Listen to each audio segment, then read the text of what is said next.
So, Lithuania is competing this year with the song Stay, parentheses, sometimes Chuto Tuto, by the Eurovision returnee Monika Linkyte.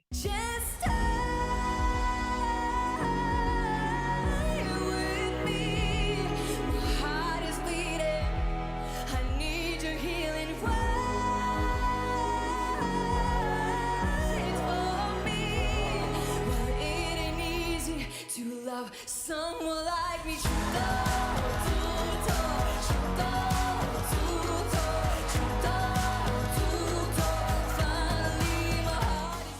Janek, what are your thoughts about Lithuania 2023? So during Pamiętam Znają, this wasn't like my biggest favorite. I had more different songs that I loved more, and I wanted them to win more. But something clicked with the song. Like I think her revamping the song did well. Did just improved it because it felt very repetitive in English only, minus the part at the end. It felt very repetitive, and she broke the repetitiveness. It's still repetitive, like so it's repetitive, but changing the my heart is beating to to, it just did something to the song that completely changed its chances with doing well. It's so catchy. If you are going to pre-parties, like you can hear it everywhere. Like everyone is tutoing everywhere, anywhere, and Monika is one of the best vocalists as well this year. I think she shared the song so well, and I think if this clicks with people, I can see this do well as well. I hope she qualified because if juries are involved, she honestly will gain a lot of jury votes, in my opinion, because of her vocals, because of the song. It's very jury friendly, and I think her repeating Tuto will make the audience remember it very well. And I just love the choir as well at the end of the national selection performance. And if you have seen her performance at LEP with like the whole choir, just it was so amazing. I think this will go far, and I wish Monika well, hoping to avenge her song from 2015 because this didn't do well. I wasn't a fan of this time. I think the only time I liked this time is when she performed it alone. I think it just could have. I know this story about 2015 and I like Vargas and Monika singing together because to have a better chance to win.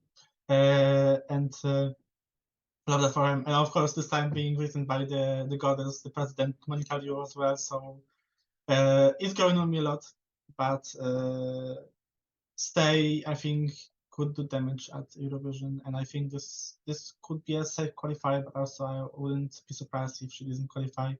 I just love Monika. She's a mother. First time on the podcast, I say the word mother. I didn't say it during Albania. I was calling myself, but with Monika, I have to say mother. So I wish her well, and hopefully she qualifies and as well in 3 weeks. I was in May. May is in like 2 weeks as well. So yeah. Well, first of all, I'm proud of how well you did at the Don't Say Mother challenge. You got quite far. That being said, this song, I mean, I did watch quite a bit of the Lithuanian national final. I also live tweeted some of it.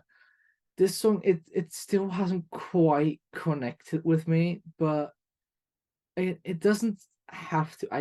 I did the recap of this national final as well with Ewan, and I already said there is a very specific crowd for this song, and that crowd will go wild for it, and they will definitely vote for it. And that I'm still not sure it will be enough to get it into the final, just because I'm worried about the staging. Now, what we had at Pabandom now, there were some very good elements about it. I liked actually the backing singers on stage. It gave it this communal feeling. It works very well with the just entire vibe of the song and the way it's sung. And I did like all the warm colors. I do think Monika's outfit wasn't ideal for her to move in. And it's not like it's a dance song or anything, but it's just she felt I felt Get uncomfortable rid because of the dress immediately. First thing about changing the staging, get rid of the dress, please. It's so bad. it just I wouldn't go that far. I didn't feel like she was comfortable in it, and that made me less happy watching the performance. And that is not the point of this song, right? Like if Hatari looking comfortable in their outfits, I'm like, yeah, sure, whatever. But that's a completely different kind of music, right? No, I think this might be tough to get into the finals. Like I said, staging will be key, but Monika can sing. She has Eurovision experience. She performed well in 2015. She performed well during the national final. She performed well during the pre-party. So we have no reason to believe that, as such, her part of the deal is going to be an issue. It's going to be staging. It's going to be what other countries are also going to stage like. It's what are other countries the people connecting with. And then it could easily end both When We're Old and Rome with the Lions 2018-2019 Lithuania are very broadly agreeable pop songs that are performed well, that definitely had a specific demographic. Rome with the Lions barely NQ'd, and When We're Old, even though it did very well in the final, it struggled getting into the final. It only finished 9th in that semi. So I around that, and that it feels about right for me to predict Lithuania in the semi-final this year. And then, yeah, going to grab a random number, either 13th or 17th in the final, then I think, depending on running order. It's a good song, but the standout part obviously is just Monika's voice and just the way she can really perform the song, and just she really makes you connect with it. Regardless of whether you really connect with a song, you will connect with her performance. At least that has been my experience.